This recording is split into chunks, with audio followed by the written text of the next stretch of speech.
Hello बच्चों, let's read this question. The question says when A ray of light falls on an object it may be option first absorbed, option second transmitted, option third reflected, option fourth all of them.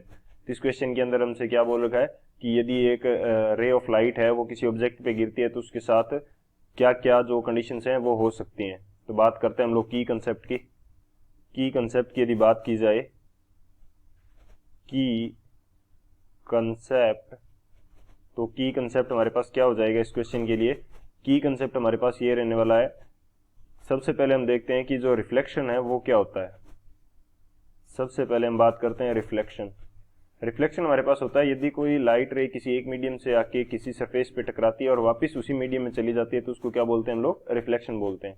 जैसे ये मेरे पास कोई surface है, ये मेरे पास surface है, यदि light रे आई इसके ऊपर और इस सरफेस से टकराने के बाद में सेम उसी मीडियम में चली जाती है तो उसको क्या बोलते हैं हम लोग, रिफ्लेक्शन बोलते हैं. तो इसको हम बोल देते हैं रिफ्लेक्शन, वापस सेम मीडियम में चली जाती है. ट्रांसमिट होने का क्या मतलब है कि उससे आर पार हो जाना, बेसिकली ट्रांसमिट होना. ट्रांसमिशन की यदि बात की जाए, ट्रांसमिशन हमारे पास क्या हो जाएगा कि वो उस सरफेस को पार करके दूसरे मीडियम में चली जाती है, या दूसरी तरफ भी सेम मीडियम हो सकता है लेकिन उस सरफेस को बेसिकली क्या कर जाती है, पार कर जाती है. जैसे मैं यहाँ पे मान लेता हूँ कि ये मेरे पास कोई सरफेस है, ये मेरे पास कोई सरफेस है और ये इसके लिए क्या हो जाएगा, नॉर्मल हो जाएगा. यदि यहाँ पे लाइट रे आ रही है, लाइट रे आ रही है तो ये क्या है कि दूसरी साइड जा सकती है, दूसरी साइड मीडियम चेंज भी हो सकता है और नहीं भी हो सकता. तो मैं मान लेता हूँ कि सेम मीडियम है, दोनों साइड एयर है, बीच में कोई सरफेस रखी हुई थी, वो सरफेस को ट्रांसमिट करके जा रही है. या चलो इसको दूसरी तरह से समझते हैं.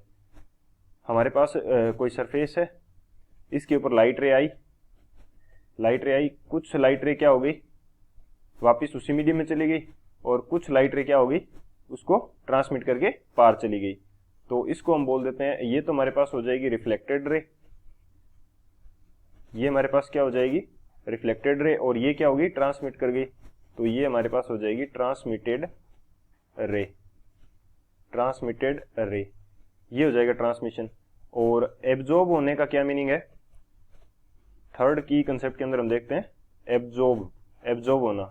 एब्जॉर्प्शन की यदि बात की जाए तो एब्जॉर्प्शन हमारे पास क्या होगा, हमारे पास कोई सरफेस है, इस सरफेस के ऊपर लाइट रे इंसिडेंट होती है और ये टोटल की टोटल हमारे पास, या तो इस पूरी की पूरी जो टोटल की टोटल क्या है, एब्जॉर्ब हो जाती है, यानी कि इसका ना तो कोई पोर्शन रिफ्लेक्ट होता है ना कोई ट्रांसमिट होता है.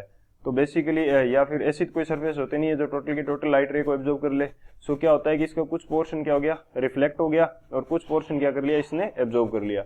ये हमारे पास कुछ तो रिफ्लेक्टेड हो गई, रिफ्लेक्टेड, और कुछ पार्ट क्या हो गया, सम पार्ट एब्जॉर्ब कर लिया इस सरफेस ने, some part absorbed by surface, absorbed by surface. तो ये तीनों चीजें हो गई. तो ये हमारा मेन की कंसेप्ट हो गया. इस की कंसेप्ट की हेल्प से इस क्वेश्चन को सॉल्व करते हैं. अब बात की जाए सॉल्यूशन की, तो सॉल्यूशन हमारे पास क्या होगा इस क्वेश्चन के लिए. मैं मान लेता हूं कि ये मेरे पास क्या है, कोई ऑब्जेक्ट है. अब इसके ऊपर क्या हो रही है, लाइट रे इंसिडेंट हो रही है. तो ये इसके ऊपर डिपेंड करेगा कि इससे कितना पोर्शन इसका क्या हो रहा है, रिफ्लेक्ट हो रहा है. कुछ पोर्शन तो इससे रिफ्लेक्ट होगा, कुछ पोर्शन क्या है, इससे ट्रांसमिट कर जाएगा आगे की तरफ, कुछ पोर्शन ट्रांसमिट कर गया और कुछ क्या कर लेगा, एब्जॉर्ब कर लेगा. जैसे ये यदि लाइट रे हमारे पास 100% है तो मैं मान लेता हूं कि 30% क्या होगी, रिफ्लेक्ट होगी, 30% रिफ्लेक्टेड, 30% रिफ्लेक्टेड, 20% क्या मान लेते हैं, 20% मान लेते हैं ट्रांसमिट होगी, 20% ट्रांसमिटेड. ये जस्ट एग्जांपल मान रहे हैं हम, 20% क्या होगी, ट्रांसमिटेड. और जो बची वो कितनी बच गई, हमारे पास 50%, 50% क्या कर ली, एब्जॉर्ब कर ली इस ऑब्जेक्ट ने, 50% क्या होगी, एब्जॉर्ब हो गई. सो ये हमारे पास कंडीशन रहती है. यदि कोई लाइट रे किसी ऑब्जेक्ट के ऊपर गिर रही है तो वो ऑब्जेक्ट की नेचर के ऊपर डिपेंड करेगा कि वो रिफ्लेक्ट करती है, एब्जॉर्ब करती है या ट्रांसमिट करती है. ऐसे भी ऑब्जेक्ट्स हैं जो तीनों कंडीशन में वर्क करती है, रिफ्लेक्ट भी करती है, वो एब्जॉर्ब भी करती है और वो ट्रांसमिट भी करती है. सो ये डिपेंड करता है ऑब्जेक्ट के ऊपर. तो हो क्या सकता है, ये सभी जो गिवन कंडीशंस हैं ये सभी हो सकती हैं. तो कौन सा ऑप्शन हमारे पास हो जाएगा, जो ऑप्शन फोर्थ है ऑल ऑफ देम, ये हमारे पास करेक्ट हो जाएगा. So option D is the final answer. I hope you understood it well. Best of luck. Thank you.